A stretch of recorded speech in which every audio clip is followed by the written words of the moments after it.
Welcome to The Explainer.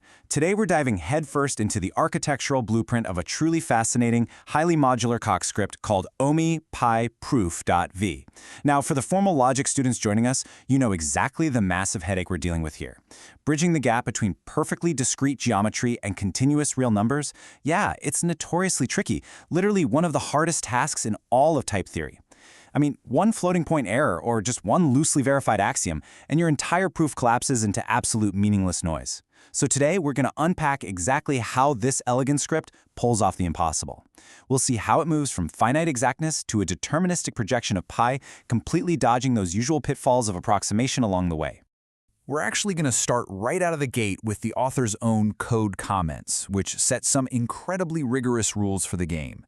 Basically, discrete exactness absolutely must be separated from continuous approximations. In formal verification, if you try to mix exact integer operations with real number limits prematurely, it leads to total chaos. Coq's type checker will just look at your proof and flat out reject it. So this script builds an impenetrable firewall between them. It explicitly dictates right at the architectural level that metric projection is introduced only at the real analysis boundary. You've got to verify the discrete foundation first, entirely on its own. To unpack all this complex type theory, we'll trace its logical dependencies through these 6 modular stages. First, the protocol boundary, then exact finite scaffolds, real analysis and phi, the bridge, the pi projection, and finally, 4D polytopes. Okay, starting with section 1, the protocol boundary. Let's see how the script establishes its primary directive. This is really the absolute foundation of the proof's architecture, highlighting this fundamental tension between the discrete exactness of Coq's N scope and the continuous metric approximations in R scope. As logic students, you guys know these two domains speak entirely different languages. In the discrete world of N scope, computation is exact. It's decidable. We've got natural numbers, deterministic logic, and finite scaffolding like nibbles and phonoplanes. You can calculate an outcome perfectly. But then, over in the continuous world of R scope, we're dealing with axiomatic real analysis. Equality over there is fundamentally undecidable by simple computation. You're wrestling with limits, infinite projections, variables like phi and pi. Blurring these two scopes is exactly what ruins proofs. So, to enforce this strict separation, the Coq record projection boundary is built to logically lock that finite incidence exactness far away from metric projections. The script proves that a continuous projection only happens after the exact boundary is officially crossed. And here's the crucial part. It mathematically ensures there is no stored, hard-coded pi constant hiding anywhere in the finite logic. Why is hard-coding pi such a cardinal sin in formal verification? Well, because importing a float value is basically just an assumption. It's an axiom you just blindly trust, which completely defeats the purpose of rigorous formal logic. This script demands that pi is a derived, mathematically proven truth. No prepackaged conveniences here.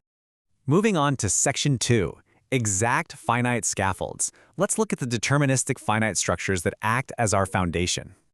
Operating strictly in that discrete scope, the script builds geometric spaces, like the phonoplane. And it doesn't just assume they work, it rigorously proves specific incidence propositions to validate its structure through exhaustive type checking. I mean, you have to appreciate how the code mathematically guarantees that this plane contains exactly 7 points and exactly 7 lines. Every single line has exactly 3 points, every point intersects exactly 3 lines, and every pair of points shares a completely unique line. It's a perfectly rigid, mathematically undeniable, finite framework that is entirely locked into Coq's logic.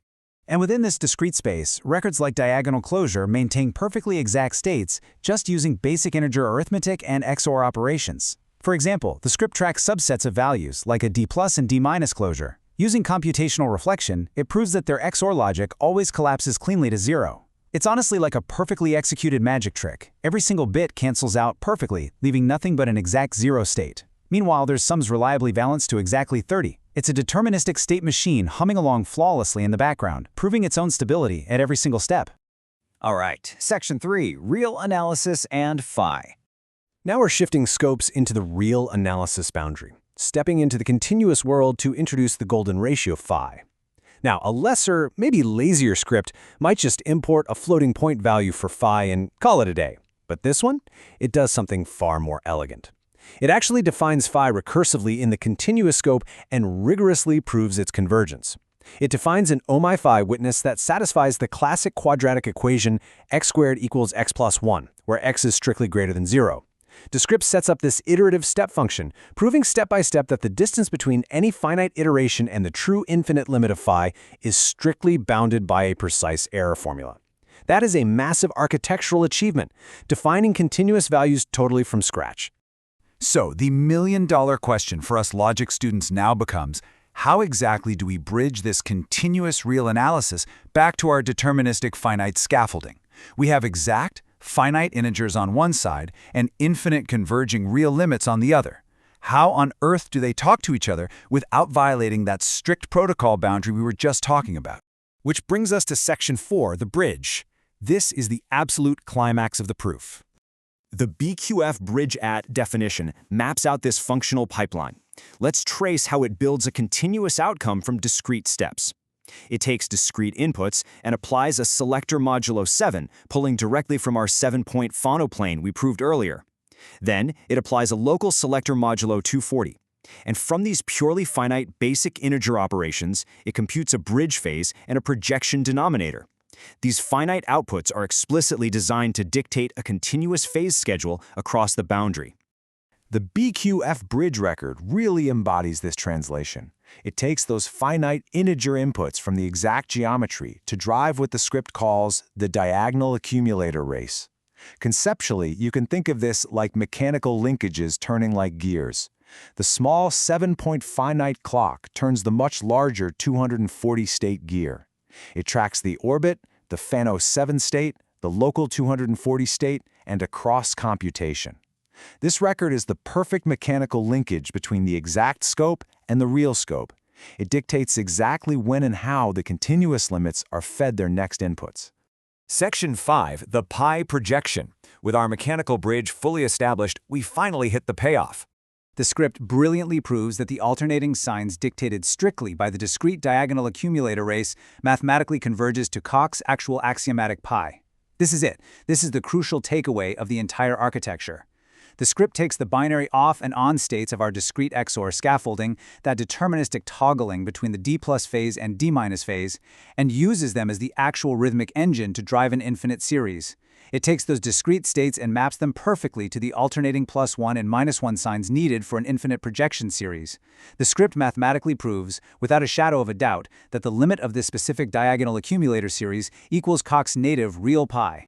As the code itself emphatically states, this isn't a shortcut or a magic trick. The final pi value is derived completely organically from the discrete scaffolding. The script uses this metaphor of a Polybius race, where discrete state shifts continually drive the infinite continuous calculation step by step.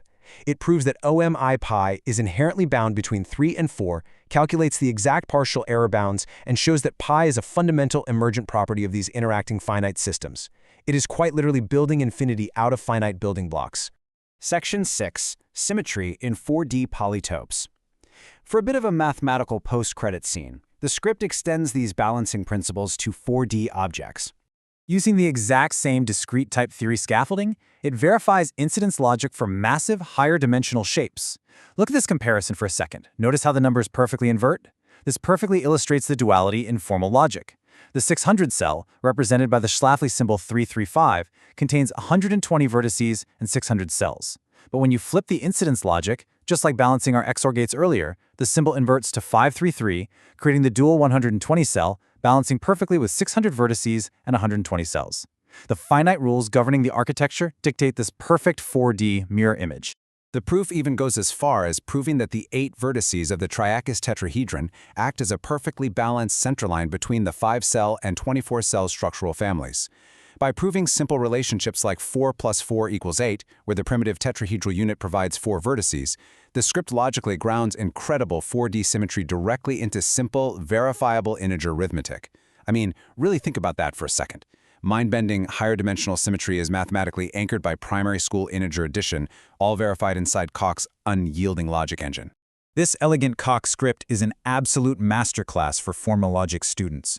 By rigorously linking a 7-point finite plane to the infinite calculation of pi, without ever breaking logical boundaries, it really leaves us wondering, If pi emerges this organically from a simple finite geometry, what other profound continuous mathematical truths are just hiding out there, locked inside strictly discrete boundaries? Until next time, keep verifying.